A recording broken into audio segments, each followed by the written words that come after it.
रखा। चलिए अगला सवाल सर, अब एफआईएस और डीआईएस के बिग डेटा क्या कह रहे हैं? एफआईएस के और डीआईएस के डेटा में मैं बड़े डेटा में पहले डीआईएस के डेटा रखूंगा, क्योंकि लगातार 31वें दिन कल उन्होंने खरीदारी की। 31 जनवरी के बाद ऐसा पहली बार हुआ है।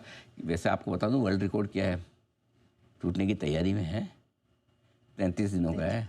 31 जनवरी का जो वक्त था उसमें उन्होंने 33 दिनों तक लगातार खरीदारी की थी। अब अगर हम 2 दिन और खरीदेंगे तो रिकॉर्ड की बराबरी कर लेंगे, और 3 दिन और लगातार खरीद लिया तो नया रिकॉर्ड बना देंगे। ये घरेलू फंड का लगातार वो कहते हैं अनकंडीशनल सपोर्ट, बाहर से नहीं अंदर से खरीदारी के साथ है। तो ये आपके लिए बढ़िया डेटा है। एफआईएस की इंडेक्स फ्यूचर्स की लॉन्ग पोजीशन अब भी 10% के नीचे है, और ये 2012 के बाद पहला ऐसा मौका है, आज 13वीं हो गई है, मतलब 13 दिन ये लगातार 10% से नीचे है एफआईएस की लॉन्ग पोजीशन। ऐसा जनरली होता नहीं है, मतलब अच्छा 2012 के बाद का इमेज ले रहा था, 2012 के पहले हमारे पास डेटा है नहीं। हाँ। वहीं से डेटा है, तो वो ऑलमोस्ट ये कह सकते हैं इतिहास में पहली बार ही ऐसा हुआ कि एफआईएस की इंडेक्स फ्यूचर्स की लॉन्ग पोजीशन 10% से नीचे रही 13 दिन तक। इससे आप समझ सकते हैं कि एफआईएस का मूड माहौल अभी भी बिगड़ा, और अभी भी वो काटने के मूड में दिख नहीं रहे। अब कब काटेंगे ये वही बताएं, या तो ट्रम्प साहब कटवाएंगे या तो फिर देखिए क्या होता है। तो ये बड़े डेटा है आपके लिए। बिल्कुल। और सर ग्लोबल मार्केट्स के डेटा कैसे लग रहे हैं? ग्लोबल में आज डेटा थोड़े कम है, बिग डेटा है। एक ही बड़ा डेटा है, और वो है कि डाउ ने कल लाइफ हाई बनाया है। आपको थोड़ा नीचे ऊपर से फिसल कर बंद होता हुआ दिखा है, इसलिए शायद आपको पता नहीं चले कि ऐसा मूड माहौल था। दूसरा, नेस्डेक 300 पॉइंट घटा है, तो लोगों को वो भी डरता है कि अरे इसका मतलब खराब थे क्या। खाली एनवीडिया की वजह से खराब हुआ नेस्डेक। और एनवीडिया जो चिप्स बनाने वाले सेमीकंडक्टर स्टॉक सारे दुनिया भर में खराब थे, और इस वजह से एनवीडिया में 4 महीनों की सबसे बड़ी गिरावट कल देखने को मिली, और उस गिरावट की वजह से नेस्डेक कल कमजोर था। अदरवाइज डाउ तो ठीक ठाक ही था। कच्चा तेल हमारे लिए कोई समस्या पैदा नहीं कर रहा, बल्कि राहत देने का ही काम कर रहा है। $66 के करीब है 10 हफ्तों के निचले स्तरों पर।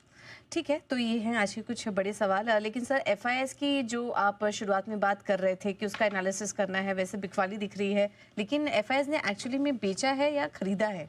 ये इंटरेस्टिंग चीज़ है।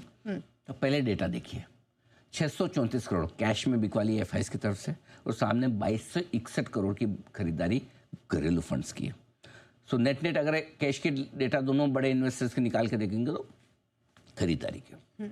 अब आइए वायदा कारोबार में, एफआईएस ने इंडेक्स फ्यूचर्स बेचे सिर्फ 35 करोड़ के। ठीक है, तो कल बिकवाली इंडेक्स फ्यूचर्स में थी नहीं। हाँ, आप ये कह सकते हैं खरीदारी भी नहीं थी, बात तो सही है। एफआईएस इस वक्त इंडेक्स को खरीदने के मूड में दिख नहीं रहे। पिछले 3-4 दिनों से थोड़ा बाजार का मूड माहौल ठीक हुआ है, तो उसमें इंडेक्स फ्यूचर्स का कोई योगदान नहीं है। वही 13 दिन से 10% के नीचे इंडेक्स फ्यूचर्स की लॉन्ग पोजीशन है, तो फिर खरीद कर रहे हैं, खरीद रहे हैं स्टॉक फ्यूचर्स में। कल भी स्टॉक फ्यूचर्स में आप देखिए 2394 करोड़ यानी कि 2400 करोड़ की एफआईएस की खरीदारी, और यही वजह की नेट खरीदारी एफआईएस की अगर देखेंगे डायरेक्शनल तौर पर तो 1700 करोड़ से ज़्यादा की खरीदारी एफआईएस ने की है, विच इज़ गुड। 1725 करोड़ की घरेलू फंड अपनी कैपेसिटी से बराबर खरीद रहे हैं, 2260 करोड़ की खरीदारी अच्छी मानी जाएगी, पूरा सपोर्ट है।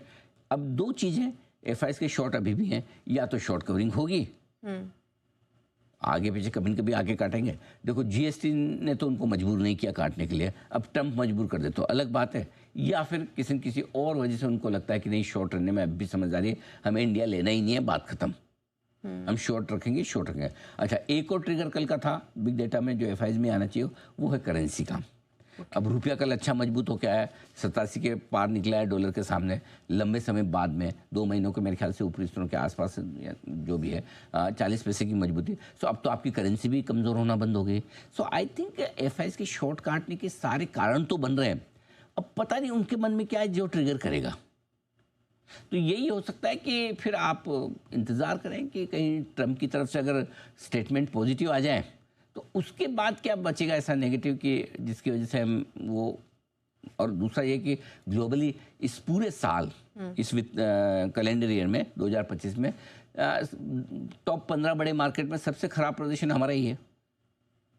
तो भारतीय बाजार ने ऐसा भी नहीं कि बहुत अनाप शनाप तेजी दिखाती हो। अच्छा, जो दिक्कतें रिजल्ट्स को लेकर या नतीजों के से वो भी प्राइस में आ चुकी है, और चलो मान लिया रिजल्ट एक क्वार्टर का और ख़राब भी आ जाएगा कि चलो जीएसटी की वजह से थोड़े लोग अपने खरीदारी के डिसीजन पोस्टपोन करेंगे, अगले क्वार्टर में जाएंगे, लेकिन अगले 6 महीने तो बेहतर होंगे। तो ऐसे में मेरे ख्याल से अब ये मामला ये कि अब से लेके आपको अक्टूबर तक का टाइम निकालना है, जब दूसरी तिमाही के नतीजे आएंगे, उसके बाद आपको सिचुएशन बेहतर होती हुई दिखेगी और इम्पैक्ट आता नज़र आएगा। तो फिलहाल ये एफआईज के बड़े डेटा है आपके लिए।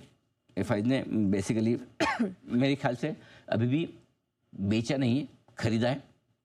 फ़र्क इतना ही है कि एग्रेसिवली न तो शॉर्ट कवरिंग कर रहे हैं, न ही बड़ी खरीदारी।